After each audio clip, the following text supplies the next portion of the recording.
பிரியமானவர்களே, இந்த நாளில் உங்களை சந்திக்க நான் மிகுந்த மகிழ்ச்சி அடைகிறேன். ஸோ விசேஷமாக ஞாயிற்றுக்கிழமை மாலை ஈவினிங், சண்டே ஈவினிங் 4:45 மறந்துடாதீங்க. உங்கள் பிள்ளைகள் எல்லாரையும் பெற்றோர்கள் அழைத்து வாங்க. எந்த ஸ்டாண்டர்டு படித்தாலும் அவங்க இன்றைக்கி இந்த நாட்களிலே அவங்க ஃபைனல் எக்ஸாம் எழுத போகிறாங்க, ஆனுவல் எக்ஸாம் எழுத போகிறாங்க, போர்டு எக்ஸாம் எழுதி கொண்டு இருக்கலாம். ஸோ அவங்க எல்லாருக்காக சிறப்பு ஆலோசனைகள் கொடுப்பதற்காக சிலர் வருகிறார்கள். அது மாத்திரமல்ல, அதனுடைய முடிவில் அந்த பிள்ளைகளுடைய தலைகளிலே எல்லாரும் சேர்ந்து ஜெபிக்க போகிறோம். அது மாத்திரமல்ல, அந்த பிள்ளைகளுடைய தலையில் எண்ணெய் வைத்து ஜெபித்து அந்த பிள்ளைகளை அனுப்ப போகிறோம். ஸோ அந்த காரியத்தெல்லாம் நாங்கள் செய்கிறோம். அதனால் நீங்கள் கண்டிப்பாக வாங்க. நிச்சயமாகவே வருஷத்துக்கு ஒரு முறை உங்கள் பிள்ளைகளுக்காக செய்கிற ஒரு காரியம். உங்கள் பிள்ளைகளை எல்லா பெற்றோரும் அழைத்து வரும்படியாக உங்கள் அன்பாக கேட்டுக்கொள்கிறேன். ஞாயிற்றுக்கிழமைக்கு ஆராதனை காலையில் இருக்கும். 6 o'clock, 8 o'clock, 10 o'clock இருக்கும். அதில் நீங்கள் பங்கு பெறும்படியாக உங்களை யாரும் அன்பாக கேட்டுக்கொள்கிறேன். இந்த நாளில் கர்த்தர் கொடுக்குற வார்த்தை சங்கீத புஸ்தகம் 21வது சங்கீதம் 13வது வசனம், Psalms 21 verse 13. கர்த்தாவே, உம்முடைய பலத்திலே நீர் எழுந்தருளும், அப்பொழுது உம்முடைய வல்லமையை பாடி கீர்த்தனம் பண்ணுவோம். கர்த்தாவே, உம்முடைய பலத்திலே நீர் எழுந்தருளும். கர்த்தருடைய பலத்தில் அவர் எழுந்தருள்வார் என்றால் நிச்சயமாக நான் சொல்லுகிறேன், நிச்சயம் அநேக தடைகள் உங்களை விட்டு விலகிறதை நீங்கள் பார்க்க முடியும். கர்த்தருடைய கரம் உங்கள் கூட அவருடைய ஃபுல் பலனை காமிச்சார்னா நம்மளால் தாங்க முடியாது. அல்லேலூயா. ஏன்னா எல்லா வல்லமை அவரிடத்தில் உண்டு. அது எவ்வளோ பெரிய சத்ரு நிற்க முடியாது. அப்படியே மாற்றிடுவார், சூழ்நிலையை மாற்றுவார். நான் சொல்லுகிறேன், யோபுடைய லைஃப்பில் அப்படியே மாற்றிட்டார். எல்லாத்தையும் ரெட்டத்தனையாக கொடுத்துட்டார். அவனை ஆசீர்வாதமாக மாற்றினார்.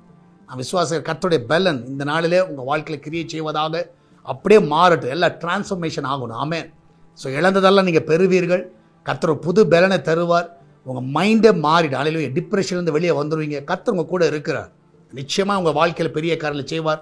நீங்கள் விசுவாசிங்க. கர்த்தருடைய பலன் எழுந்தருள்ட்டுன்னு சொல்லி ஜெபிங்க. நிச்சயமாக அவர் எழுந்தருளுவார். நம்ம எல்லாம் ஜெபிக்கலாமா? நன்றி ஆண்டவரே, இந்த அருமையான வேலைக்காய் சொத்துருக்கிற நம்முடைய பிள்ளைகளை ஆசீர்வதிங்கப்பா. உங்களுடைய பெல்லன் இருக்கத்தா இந்த நாளில் ஒவ்வொரு உணரட்டும் ஆண்டவரே. அவங்க வாழ்க்கையை மாறட்டும். இழந்த காரியெல்லாம் திரும்ப பெறட்டும். இப்பொழுது ஒரு புது டிரான்ஸ்ஃபர்மேஷன் ஆகட்டும். அன்றைய ஒரு மறுரூபத்தை அந்த பிள்ளைகள் பார்க்கட்டும் அப்பா. அன்றைய அந்த பிள்ளையோட ஜெபங்களுக்கெல்லாம் பதில் கிடைக்க உதவி செய்யுங்க. விசேஷமாக இந்த நாள் என்ன கலக்கத்தோடு இருக்கலாம், அந்த கலக்கத்தில் எடுத்துப்படுங்கப்பா. உங்கள் துக்கம் சந்தோஷமாய் மாறும் என்று சொன்னீர. நிச்சயமாக அவருடைய பெலன் வருகிற வேளையில் அந்த இடத்துல இருக்கிற துக்கம் மறையும் ஆண்டவர், வேதனை மறையும். அன்றைய வேலைக்கு செல்கிற பிள்ளை, வீட்டில் இருக்கிற பிள்ளை, படிக்கிற பிள்ளை எல்லாரும் ஆசீர்வதிங்கப்பா. வெளிநாட்டில் தங்கி இருக்கிற பிள்ளைகளை ஆசீர்வதிங்க. ஊழியர்களை ஆசீர்வதிங்க. பிஸ்னஸ் பண்ணுகிற பிள்ளைகளை ஆசீர்வதிங்க. எல்லாரும் கண்ணின் மணி போல காத்துக்கொள்ளுங்க. இந்த நாளில் பிரசவத்துக்காய் போகிற பிள்ளை சுகத்தோடு பிள்ளை பெற்றெடுக்கட்டும். அன்றைய திருமண தடைகள் விலகட்டும். வேலையில் இருக்கிற எல்லா தடைகள் விலகட்டும். இப்பொழுது வழிகள் திறக்கப்படுவதாக. அந்த கிச்சன் பகுதியை ஆசீர்வதிங்க. அதில் பொருட்கள் ஆசீர்வதிக்கப்படட்டும். அப்பத்தையும் தண்ணீர் எண்ணெயும் மாவையும் குறைவில்லாமல் நடத்துங்கப்பா. ஒரு கத்தாவே பிள்ளைகளோட வாழ்க்கையில் பலவீனம் வரக்கூடாது.